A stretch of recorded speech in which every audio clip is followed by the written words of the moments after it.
Begadangnya itu tiap hari atau gimana? Tiap hari. Tiap hari begadang? Awal datang sih nenek masih bisa jalan ya, Ah, masih bisa jalan. Tapi setelah 6 bulan itu dia kayak apa? Harus kita bopong gitu ya, harus bopo harus gitu. dipapa gitu Papa, ya? heeh. Oke. Jadi dia nggak bisa jalan sendiri gitu. Terus dia ininya juga udah mulai pikun dia. Umur berapa nenek itu? Waktu itu 93 apa ya? 93. Oh, berarti dia udah pikun, terus kamu juga harus nyesuaiin Iya, moodnya betul. dia. Kayak Iya. mood-moodan nggak? Aduh, bengok-bengok terus.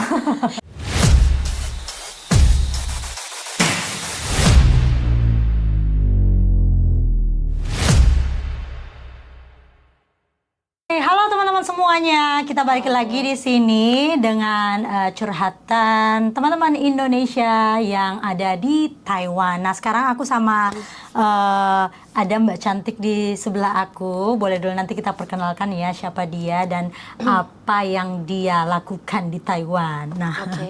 tapi sebelum itu jangan lupa teman-teman dukung channel ini karena channel ini hanya diperuntukkan untuk teman-teman diaspora yang ada di Taiwan. Jadi berbagi pengalaman, berbagi masalah juga mungkin, dan berbagi cerita-cerita yang pastinya akan menarik untuk ditonton semua orang. Oke, kita kenalan dulu ya. Ya. Kamu kenalin dulu namamu siapa, kamu di Taiwan kerja apa, dan udah berapa lama di Taiwan? Oke. Hai teman-teman, perkenalkan nama saya Kenny. Saya asal dari Lampung. Saya sudah 6 tahun lebih di Taiwan. Saya menjaga lansia. Oh, jaga lansia di sini. Iya. 6 tahun lebih. Itu kamu 6 tahun lebih udah masih sama di tempat yang sama atau berbeda-beda ya? Berbeda-beda, iya. Ya selama 6 tahun ini udah beberapa tempat. Agensi pertama berangkat 2018 sampai 2020 saya di Kaohsiung. Kaohsiung. Itu Jaga berapa nenek. tahun? Itu 2 tahun 1 bulan. Oke. Udah itu saya pulang ke Indonesia tahun 2020. Tahun 2020 Iya. balik ke Indonesia itu karena apa? Karena udah habis kontrak atau memang? Enggak, karena nenek meninggal ke satu. Keduanya saya mau cuti dulu, tapi nyampe Indonesia ternyata ada lockdown. Jadi lockdown ya waktu itu COVID ya. Iya, jadi 9 bulan, 10 bulan gitulah di rumah baru balik masuk Baru lagi. masuk lagi ke sini. Iya. Nah itu kamu masuknya ke sini tuh di PT yang sama atau gimana? Iya, di PT yang sama. Di PT yang sama dari Indonesia? Iya. Oke. Terus waktu di PT di sana, kamu boleh dong cerita dikit, kamu bisa, kamu bayarnya itu berapa, uang yang kamu keluarkan itu berapa? Pertama kali dulu nih, Pertama untuk kali tahun ya. 2018. 2018 saya sih waktu itu benar-benar nggak ada uang, Nah, tanpa uang. oke. Tapi kan setelah masuk sini kita ada potongan PT. Oh, jadi Sistemnya. sistemnya kamu ditanggung sama PT dulu semuanya datang ke betul. sini. Iya. Setelah itu nanti gaji kamu yang dipotong di Dipotong. sini, Iya, kayak gitu tiap iya, bulannya. iya. Itu berapa lama itu dipotong gajimu? Awal berangkat 9 bulan. 9 bulan. Boleh nggak kamu kasih tahu berapa kira-kira yang harus kamu potong? Waktu dulu tuh sekitar 4.000 lebih apa ya? 4.000 lebih berarti sekitar 2 jutaan Iya, ya. sekitar 4.000 lebih lah. 2 jutaan. Oke. Jadi gaji dari berapa itu? Dari berapa dipotong 4.000? Dulu gaji masih 17.000 ya. 17.000. Iya. Berarti kamu bersihnya dapat 13.000. Iya, sekitar itu. Oke. Nah, setelah itu kamu udah lunas ininya, biasanya disebut Cinatras kali ya? Iya. Cinatras. Oh, Cinatras, kepanjangannya ya. Cinatras apa tuh? Ya, mungkin seperti itulah. Kepanjangannya apa tuh Cinatras? Nggak tahu. Cicilan apa gitu. cicilan apa gitu ya?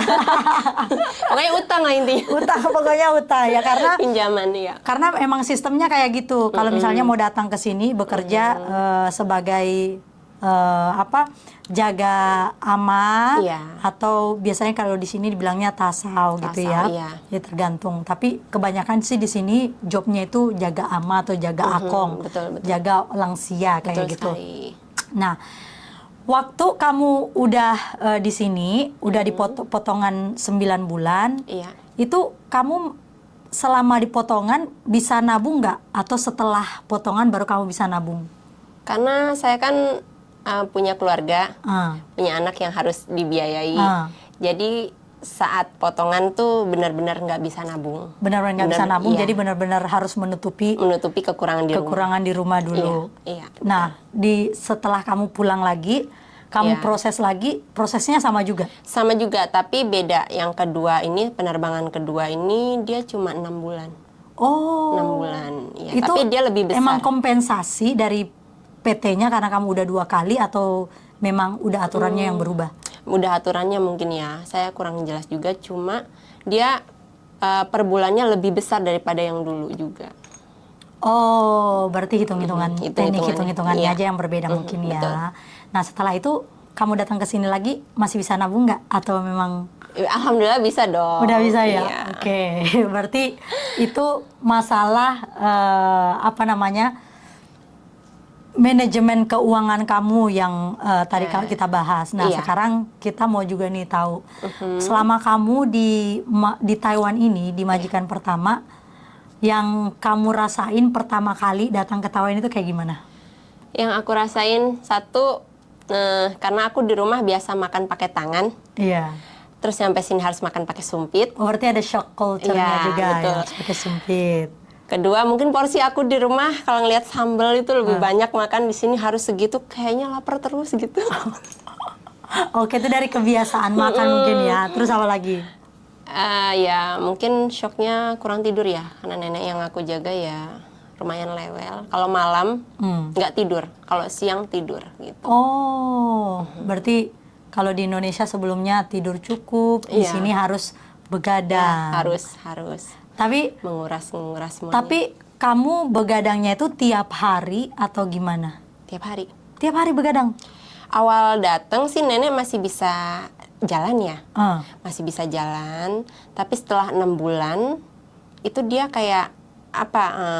Harus kita bopong gitu ya, harus bopo Harus gitu. dipapa gitu papa, ya? Oke. Jadi dia nggak bisa jalan sendiri gitu. Terus dia ininya juga udah mulai pikun dia. Umur berapa nenek itu? Waktu itu 93 apa ya? 93. Oh, berarti dia udah pikun, terus kamu juga harus nyesuaiin Iya, moodnya betul. dia. Kayak Iya. mood-moodan nggak? Aduh, bengok-bengok terus. Teriak-teriak kalau nggak ngerti bengok-bengok. Teriak-teriak, maksudnya teriak-teriak. Tengah malam juga teriak-teriak? Itu Iya. yang bikin kamu nggak tidur? Iya.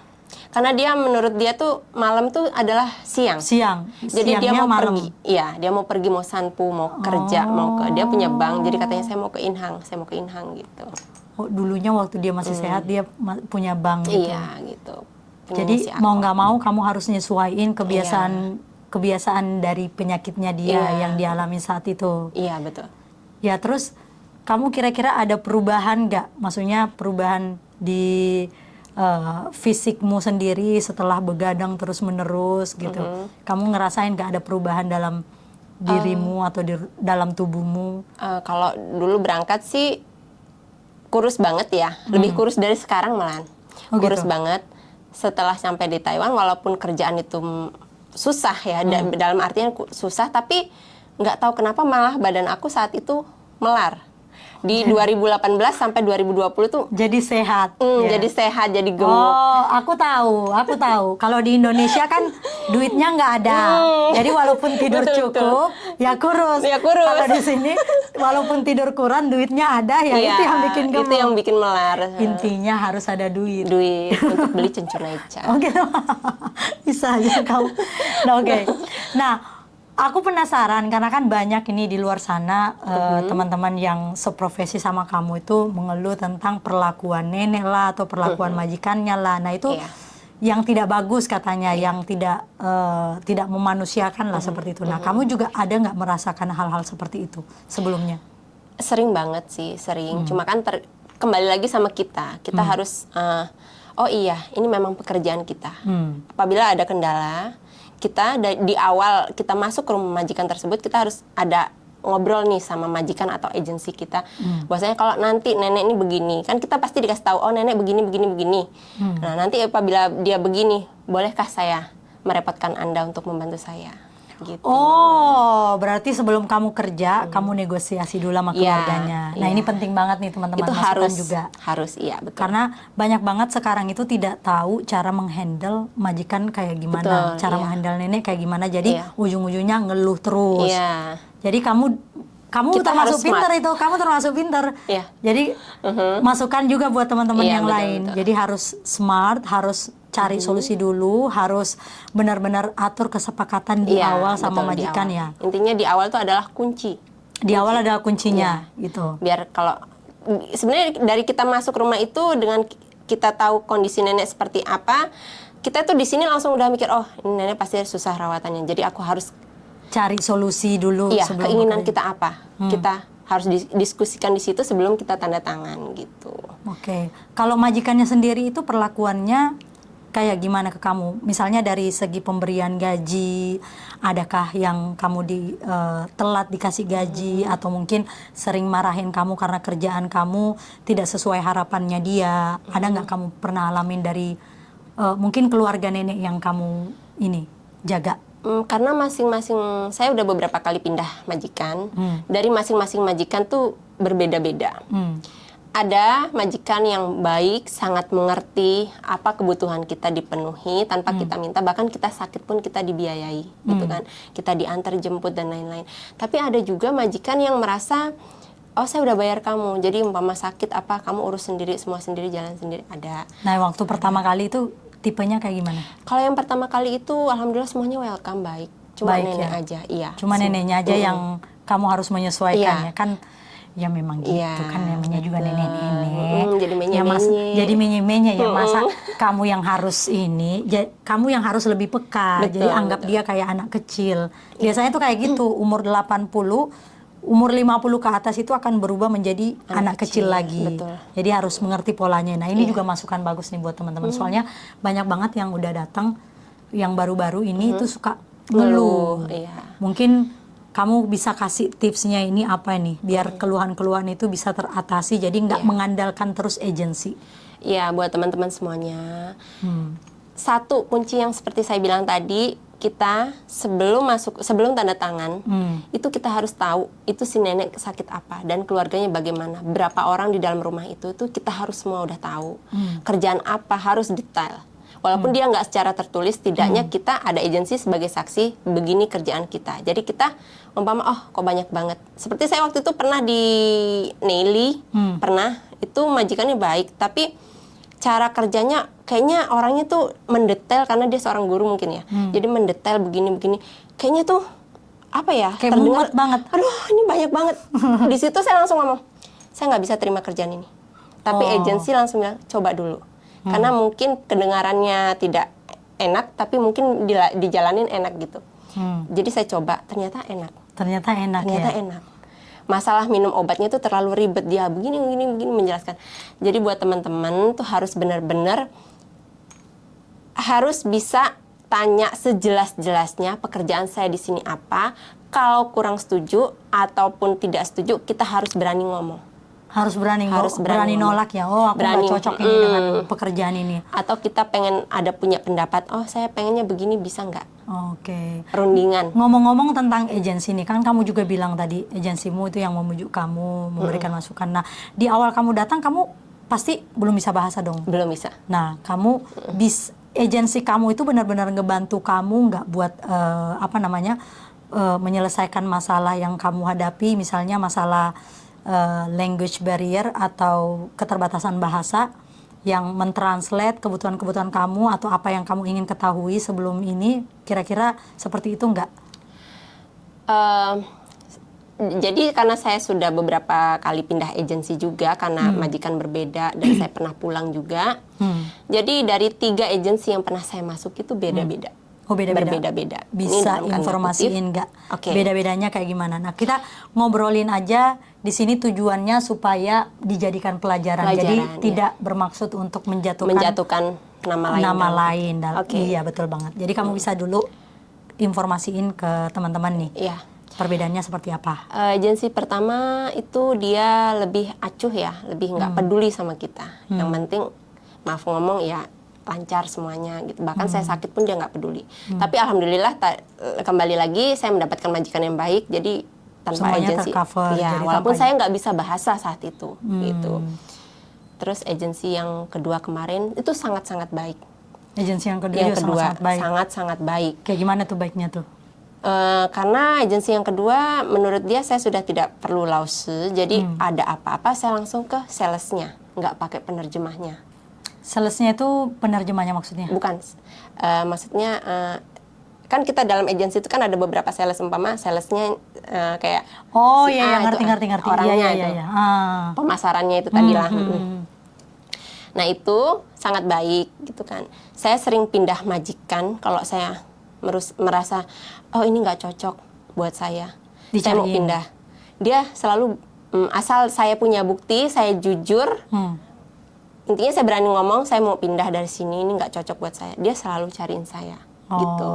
Gitu. Itu baik dia. Saya tanpa penerjemah di agensi yang kedua. Dia bilang katanya kamu udah nggak perlu penerjemah gitu. Jadi kalau ada kendala apa langsung ke saya gitu. Tapi dia pakai bahasa Indonesia pastinya? Nggak, pakai Mandarin ya? Itu 2020 ke 2022. Kamu ngomong belajar Mandarinnya itu berapa lama baru bisa benar-benar lepas dari penerjemah? Di agensi yang kedua sebenarnya. Di agensi yang kedua ya? Karena kan di agensi yang pertama cuma satu majikan dan itu jarang ngobrol. Jadi nggak ada tempat buat kita belajar. Di agensi yang kedua itu karena dia ada sekitar 5 kali atau 6 kali ganti majikan dan itu suka ngobrol. Jadi itu yang membuat kita tuh cepet bisa ngobrol. Oke, berarti di agensi pertama kamu dilepasin gitu aja, terus kamu juga sebenarnya otodidak sendiri dari majikan. Yang kedua, karena pindah-pindah majikan, kamu otodidaknya dari majikan, agensi dan majikan ya. Oke. Mantap ya, enak juga ya pengalamanmu ya. Ya begitulah. Tapi selama ini kamu ada nggak kayak mendapat kekerasan atau apa dari majikan, atau kekerasan verbal atau non verbal gitu? Sejauh ini sih alhamdulillah nggak pernah. Kalau kekerasan dalam misalnya dikata-katain atau diomong-omongin gitu. Karena yang menjadi banyak kendala itu teman-teman PMI yang bekerja di sektor domestik itu mereka itu baperan. Iya. Jadi kayak dimarahin dikit disebutnya kejahatan verbal kayak gitu kan. Iya, betul sekali. Coba kamu ada nggak mengalami hal itu? Terus cara kamu mengatasinya kayak gimana? Oh iya. Sering sih ada, mungkin sebenarnya bukan pada majikan kalau saya pribadi ya. Lebih kayak keluarganya yang tinggal di luaran, mungkin kayak anak-anak perempuan nenek yang suka datangnya seminggu sekali atau sebulan sekali. Mereka kan tinggal di luar, tidak tahu keseharian nenek bagaimana. Jadi setiap mereka pulang nenek mengadu, Ani begini begitu, begini begitu. Mereka terkadang, Ani kamu nggak boleh kayak gitu sama nenek, begini begini. Kamu gitu. Nanggepinnya kayak gimana tuh? Aku langsung bilang, iya, aku bilang, saya minta maaf, tapi kenyataannya tidak seperti itu, silakan tanya sama Laupan. Oh, kamu bilang gitu ya? Karena apapun yang terjadi sama Cuangkwang, setiap hari saya selalu bilang sama Laupan. Jadi Laupan tahu semuanya. Laupan itu yang nanggung kamu yang di rumah, yang bayar juga kamu? Iya, betul. Jadi setiap ada kendala sama nenek, itu pasti saya rekam apa yang terjadi saat itu, mau posisi saya apa, saya sedikit marah ke dia, nggak masalah buat saya gitu. Yang penting saya tidak melakukan kekerasan terhadap pasien. Jadi kadang kita juga nggak bisa ini ya teman-teman, yang nggak bisa nahan emosi. Jadi mungkin karena kita tanya baik-baik, dia ngegas, ya kadang kita kebawa juga emosi. Contoh kemarin. Yang kamu ceritain itu ya? Oh, kita belum masuk ke situ. Belum masuk ke situ padahal. Oh, jadi kamu yang benar-benar harus mendewasakan diri dalam hal ini ya. Karena kalau misalnya kamunya yang tidak dewasa, kamunya bisa aja mencak-mencak, enggak, aku enggak gitu kok, kayak gini deh. Apalagi kalau misalnya kamu ada keterbatasan bahasa. Ya ini aku nggak ngalamin, tapi aku cuma bisa membayangkan aja. Mungkin orang yang nggak siap mental akan merasa tersakiti atau mungkin mumet di belakang atau mungkin menyerah. Makanya banyak yang sampai juga memilih untuk kabur gitu kan. Nah, setiap kamu menghadapi masalah itu, kamu ada curhat nggak ke agensi? Kalau di agensi pertama benar-benar kita chatnya hari ini, jawabnya mungkin bulan depan. Oh, bulan depan ya. Itu benar-benar saat itu tuh karena majikan baik sibuk. saja. Mungkin karena mereka sibuk. Tapi kalau di agensi yang kedua, itu di agensi yang kedua dan majikan yang terakhir sebelum pindah ke agensi 3, itu karena job aku tidak sesuai.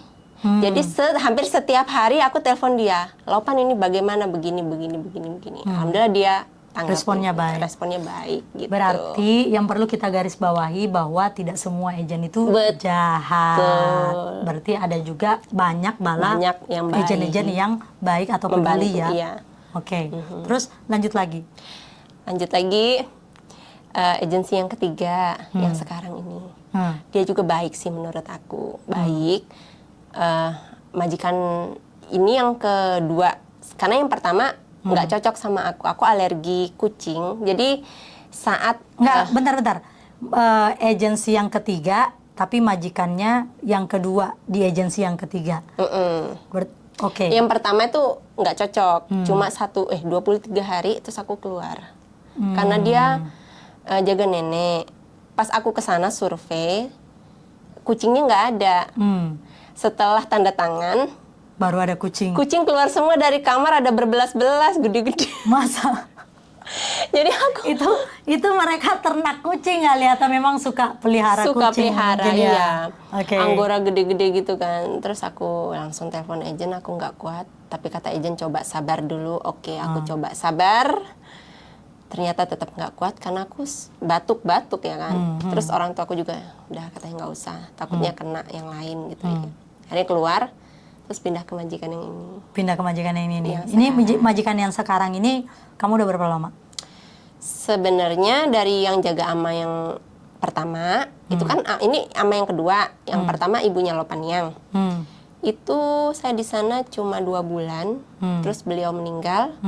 Lanjut ini yang kedua jaga ibunya Lopan. Gitu. Sekitar 7 bulanan. Nah itu pengalaman kamu yang sekarang gimana? Pengalaman yang sekarang sebenarnya dibilang senang ya, alhamdulillah banget dapat majikan yang seperti ini. Itu plusnya ya teman-teman ya. Ya.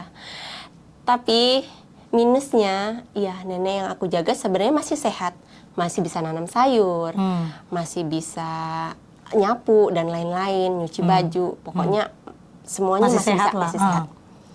Cuma ya itu terkadang ya sama, walaupun dia sehat, ini kita tuh terkuras. Pikirannya yang tidak sehat. Iya, karena pikiran dia ya begitu gitu kan. Pikiran neneknya yang tidak sehat, jadi kita terbawa tidak sehat. Bener. Terus ya, jadi ada konflik-konflik nggak? Maksudnya kamu gimana cara ngadapinnya? Cara ngadapinnya sih ya alhamdulillah itu tadi Lopan aku baik, jadi dia mengerti gitu kan. Kebanyakan kan kalau kita ngadu ini si nenek begini, kadang ada majikan juga ada ya yang karena itu ibunya dia, jadi dia nggak membela kita. Tapi ini alhamdulillah gitu kan, ini Lopan orangnya sabar dan ngertiin banget gitu. Kayak kejadian kemarin, aku udah cerita nih ya sama Cece ya. Terus gimana? Jadi kan aku pagi siapin sarapan buat anak-anak mau berangkat sekolah. Terus si Titi itu bawa keranjang pakaian, ditaruh di tempat biasa. Terus si nenek tuh udah dengan pedenya mengambil keranjang itu. Terus aku bilang, "Nek, jangan. Itu keranjang taruh aja. Itu kan tugas saya, kerjaan saya. Saya bisa cuci sendiri." Gitu kan. Terus kata si nenek, "Kamu ini," katanya, ini nih baju cucu saya, kamu nggak bolehin saya cuci," gitu katanya. Dibanting tuh keranjangnya teman-teman ya kan. Padahal kamu niatnya baik ya kan, biar nenek nggak capek, tapi nah, itulah aku bilang dia pikirannya balik ke kanak-kanak. Bener. Terus. Ya udah, aku cuma gitu kan ya. Udah akhirnya udah diemin aja. Aku kerjaan yang lain, nyiapin sayur dan lain-lain gitu kan. Terus aku nyapu, ngepel. Kebetulan pas ngepel, Lopan yang pulang. Dari nganterin anaknya, dari nganterin si Titi sekolah. Terus ngelihat si nenek buka kulkas, bunyi tuh kulkasnya karena kelamaan dibuka kan, ting-nong gitu kan ya. Si Lopan yang nih tanya sama nenek, "Kamu cari apa? Itu kulkas bunyi, tutup dulu baru buka lagi." Dia langsung ekspresinya tuh kayak marah gitu sama aku gitu kan. Terus udah, padahal aku nggak ngomong apa-apa sama Lopan yang pun langsung ke Kongcang, langsung ke pabrik di belakang rumah. Si nenek langsung ke belakang, ke cucian baju. Tapi dia nyuci punyanya kuku, ada satu kuku di situ. Ada satu kuku. Iya, nyuci ya. Mungkin dikira dia Lopan dan Lopannya sudah pergi ya. Jadi dia ketemu kursi, ketemu ember apa semua dibantingin lah di situ ya teman-teman ya. Dibantingin ya. Terus aku udah sabar gitu kan. Udah aku cuekin aja gitu. Nah kebetulan tadi cucian aku udah selesai, mau aku jemur ya kan. Mau aku jemur, aku ke belakang lah. Dengan santai aku sambil nyanyi-nyanyi, gantung-gantung baju. Marah lah dia sama aku katanya.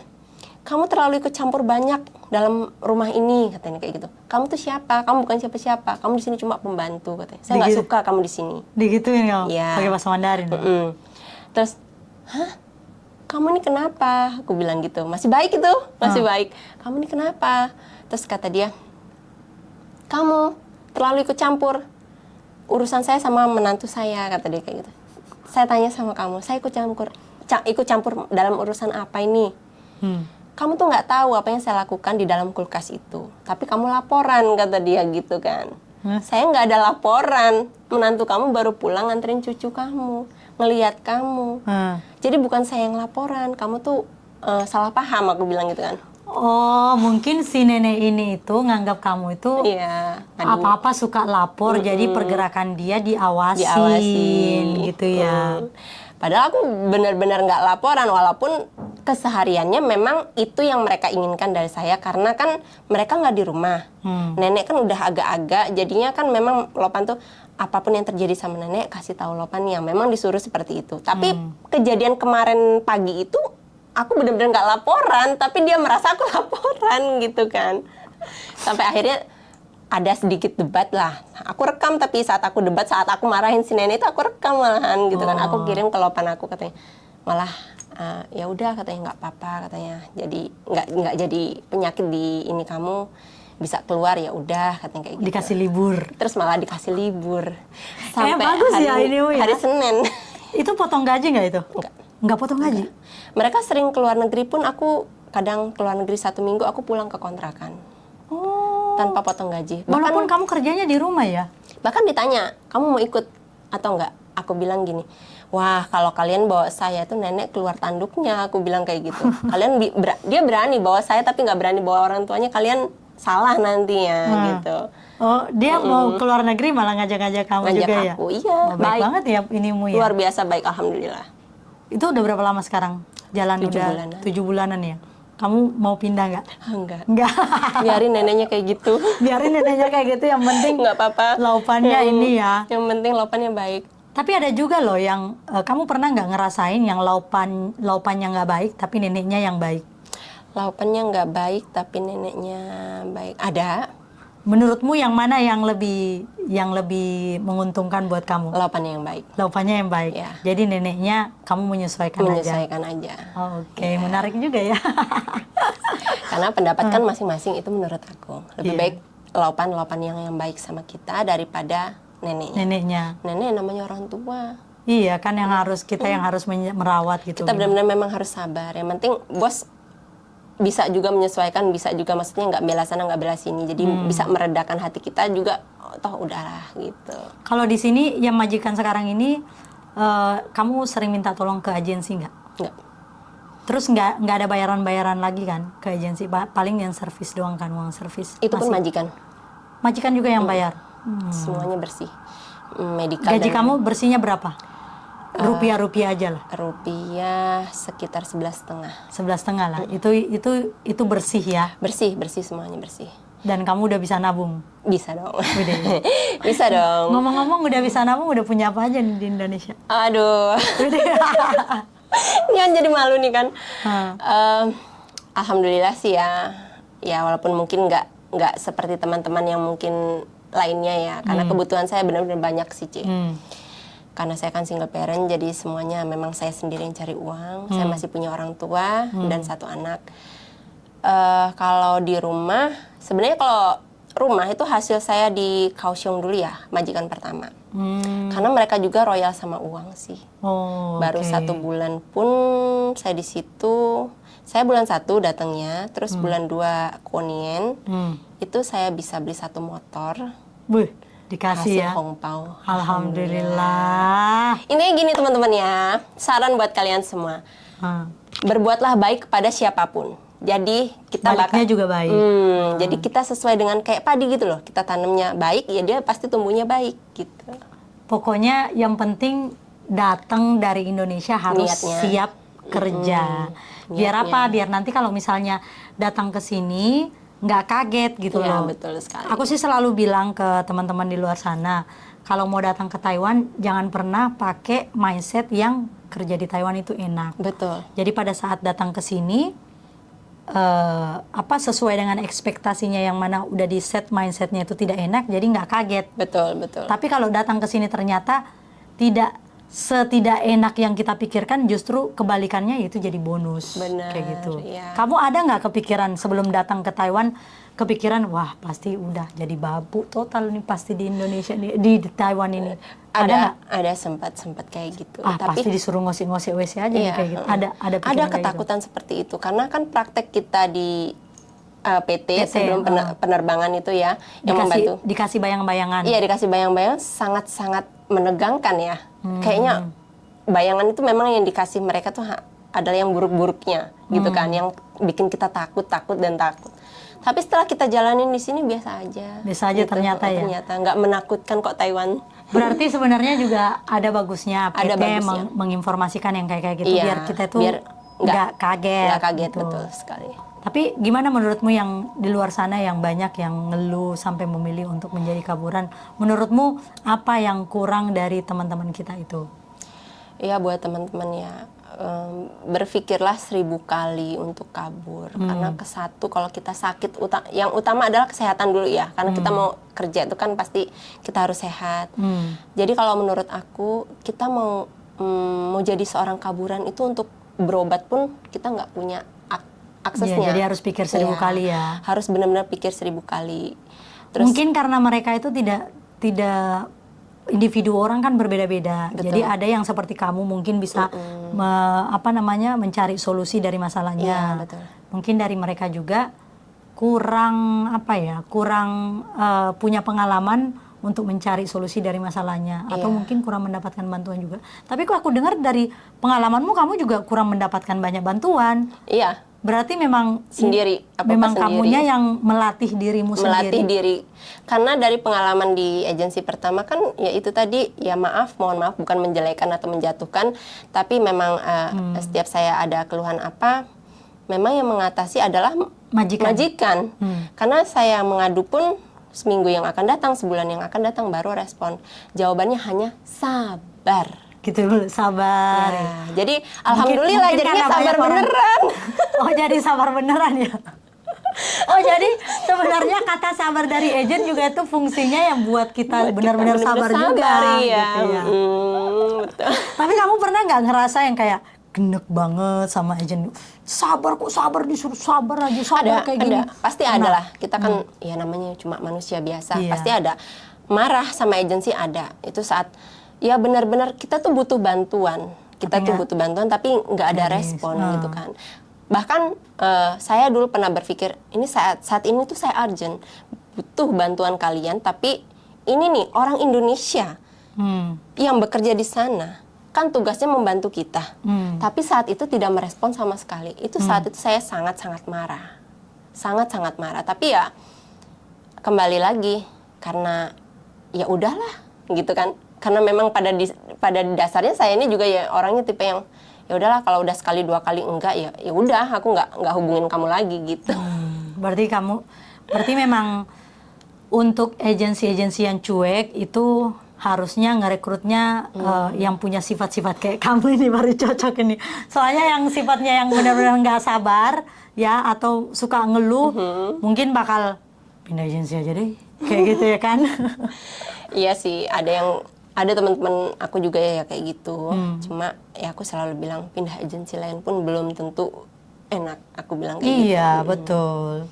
Ya, karena itu tergantung daripada diri kita sendiri sebenarnya. Kita benar-benar harus bisa menyesuaikan, harus bisa mengontrol diri kita sendiri juga gitu sih, C.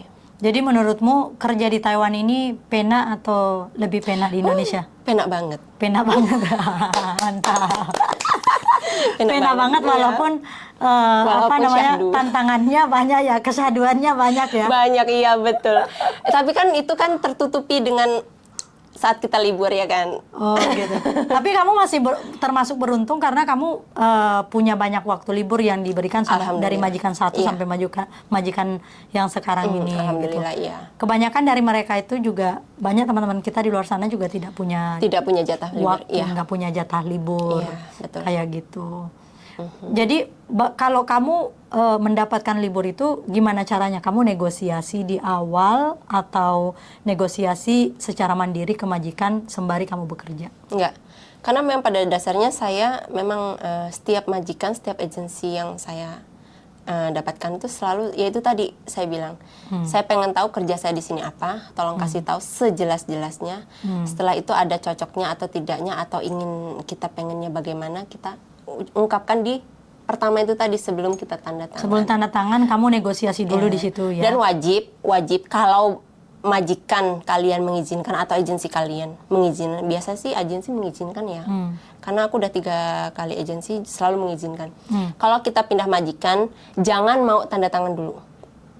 Minta percobaan 1 minggu minimal. Oh, okay. Jadi kita tahu sifat-sifat ini orang. Kadang kan ada majikan, mohon maaf, dia mungkin depan agensi baik, ternyata setelah kita tanda tangan dia berubah. Ada masukan juga nih, masukan. Jadi harus ada training dulu, seenggaknya 1 minggu ya, coba dulu gitu. Ya. Aku setiap masuk rumah majikan nggak mau tanda tangan. Aku selalu minta.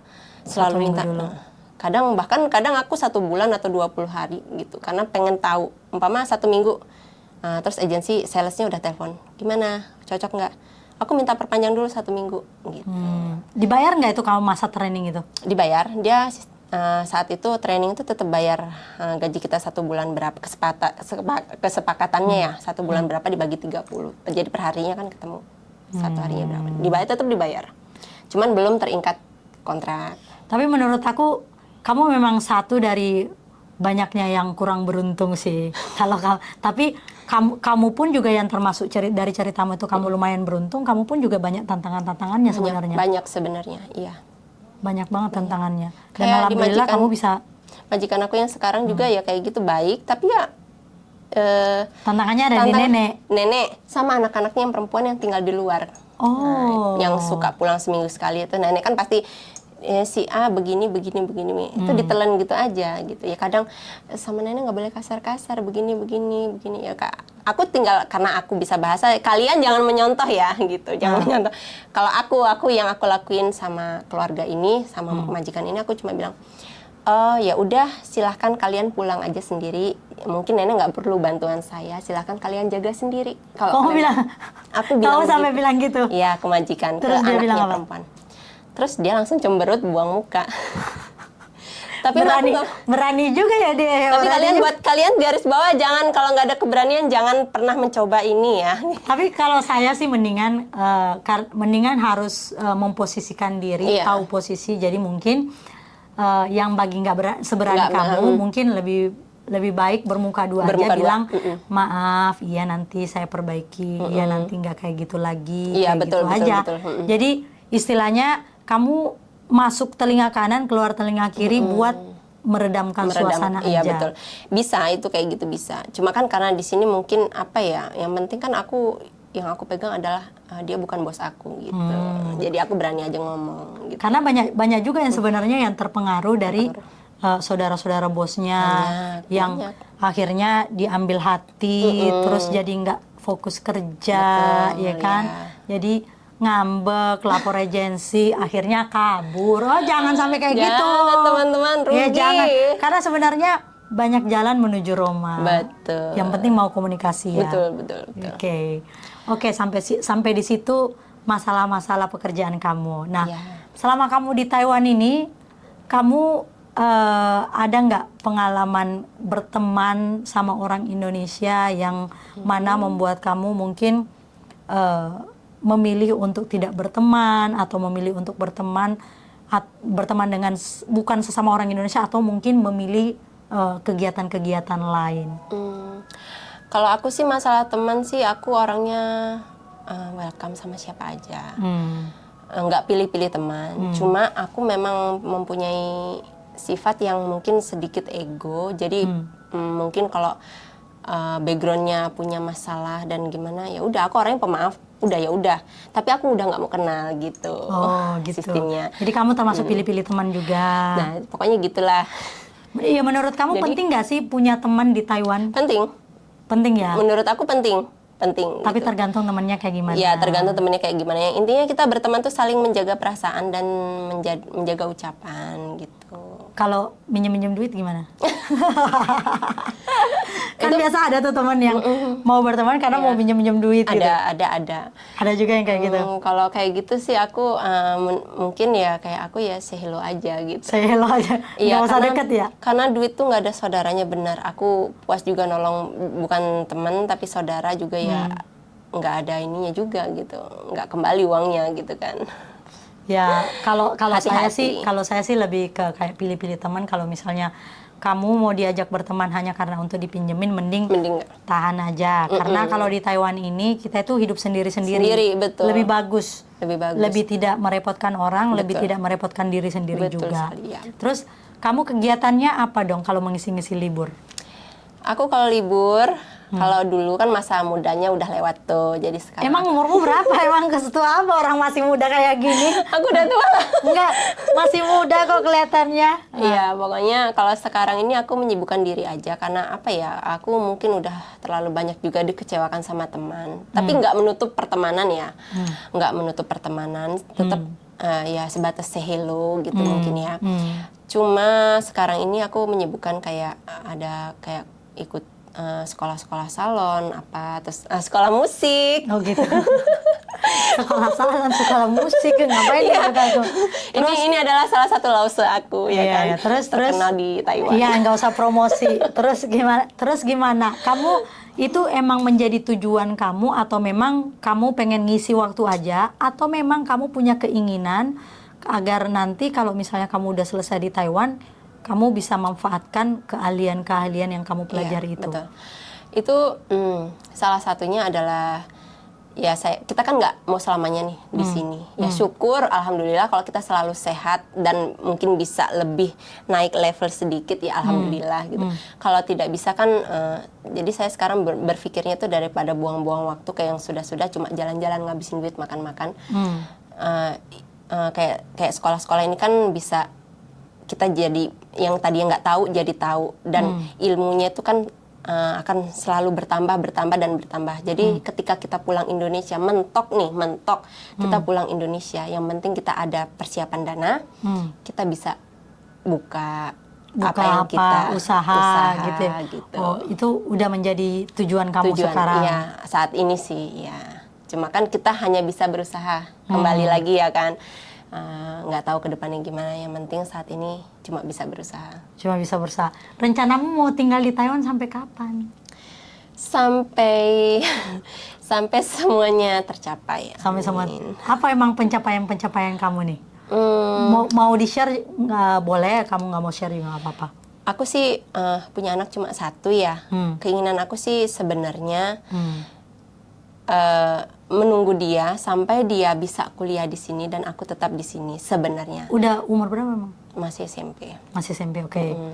Oke, jadi itu tujuan kamu sampai mungkin dia bisa kuliah di sini, Iya. terus nanti gantian dia yang cari dia duit sudah buat kamu gitu. Dia mandiri, saya pulang bisa nerusin usaha mungkin buka salon ataukah apa gitu, ataukah kafe yang ada kayak lause aku ini suka nyanyi gitu kan.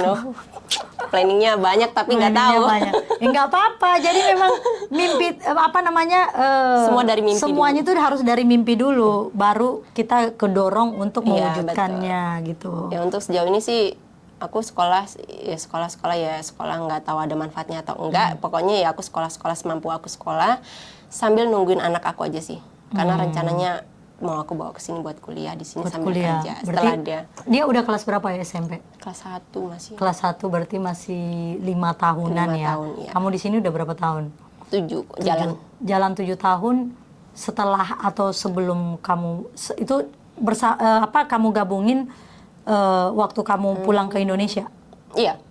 Ya berarti kamu masih 4 tahunan lah, masih lama lah durasinya. gitu. Kan Oh, kamu gitu. kamu udah pernah pulang Iya, betul, kan? betul. Udah pernah pulang. Oh gitu ya. Aku Jadi kurang paham itu. masih bisa lah. Jadi masih 7 tahun bisa. tuh sekitar aku gabungin dari yang awal sampai yang sekarang gitu.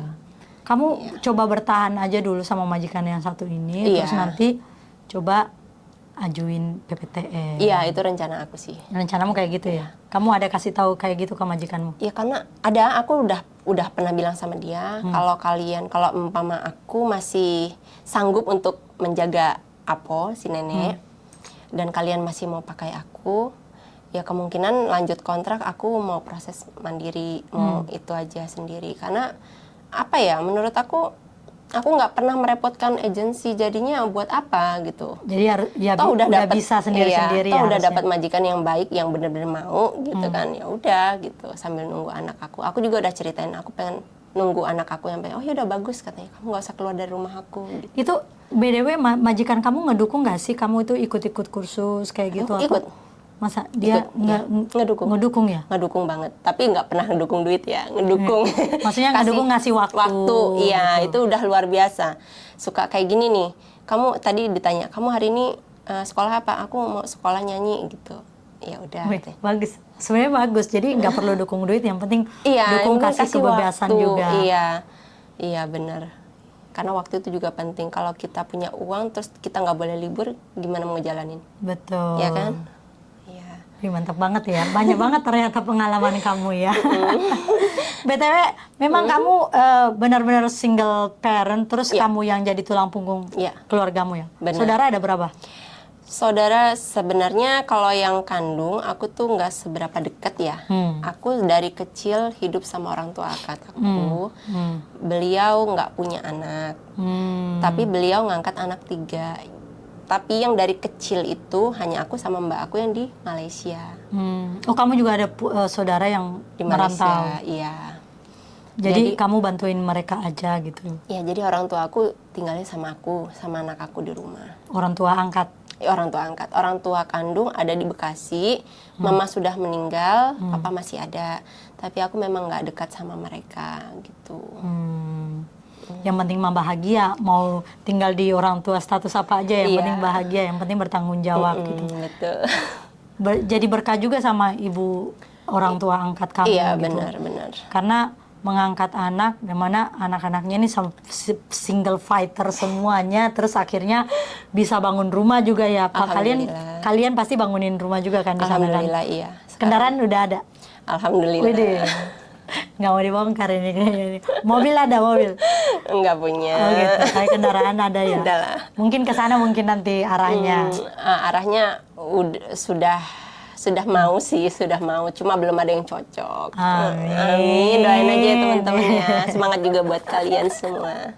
Ya, udah dong, kasih dong kata-kata penutup buat teman-teman di luar sana biar mungkin yang merasa tidak seberuntung kamu, supaya bisa mengatasi masalahnya kayak gimana, mungkin kamu bisa kasih masukan dan kasih semangat buat teman-teman semuanya. Iya, buat teman-teman semua yang ada di luaran, pokoknya jangan pernah patah semangat, jangan pernah kabur kalau kalian mau berhasil. Karena gini, kita mikirnya gini, kita di Indonesia kerja jadi pembantu ya, pembantu itu sudah mencakupi semuanya loh. Tapi di sini kita masih bisa protes kalau kita tidak sesuai dengan job. Gajinya lebih besar loh teman-teman. Jadi jangan pernah untuk kabur. Karena semuanya ada solusinya. Betul. Yang penting mau berani berbicara. Berani berbicara. Mengajukan pendapat keinginan. Oh, saya pengen begini. Oh, saya pengen begitu. Nanti kan ketemu jalannya gitu. Betul. Mantap banget ya kisah-kisah kamu ya. Oke teman-teman, itulah tadi kisah dari siapa namanya? Kenny. Aku sih panggilnya dia Moza. Nggak tahu dia artinya apa Moza. Namanya kan dari Formosa. Oh gitu. Itulah tadi kisah inspiratif dari Mbak Kenny, dan semoga kedepannya juga diberikan kelancaran-kelancaran ya. Dan semoga juga teman-teman yang mendengarkan kisahnya bisa diambil sebagai inspirasi. Betul. Supaya menjadi pekerja migran yang hebat, datang pulang nanti bisa menjadi juragan. Kayak gitu. Datang migran, pulang jadi juragan. Jadi Lopania. Gitu. Yang penting intinya apa? Sabar. Kata Ejen sabar. Nah bener juga tuh kata Ejen. Bener ya. Itu sebenarnya sepele tapi ya bener lah. Sepele tapi bener ya. Oke. Sabar. Pokoknya luasin sabar kalian, itu aja deh. Harus seluas samudra. Pokoknya kalau ngomong sama orang Taiwan, pokoknya how itu udah seneng banget mereka, udah oke. Yang penting menunduk, jangan Iya, menanduk. iya. Kalau misalnya menanduk, kadang-kadang jeleknya Ke kita memang juga. memang sih. Kayak gitu. Kita kalau mau nembak orang harus benar-benar pakai logika juga sih. Oke. Jangan asal nembak gitu, nanti pelurunya ke sini. Iya, nanti pelurunya mental jadi balik ke Iya, kita. kan bahaya. Oke, terima kasih ya sekali lagi Mbak Kenny ya. Iya, Dan teman-teman semuanya, semoga channel ini bermanfaat. Dan buat kalian yang mau berbagi kisah-kisah kalian juga, kisah inspirasi kalian, kalian bisa langsung komentar aja di bawah ini. Dadah, terima kasih.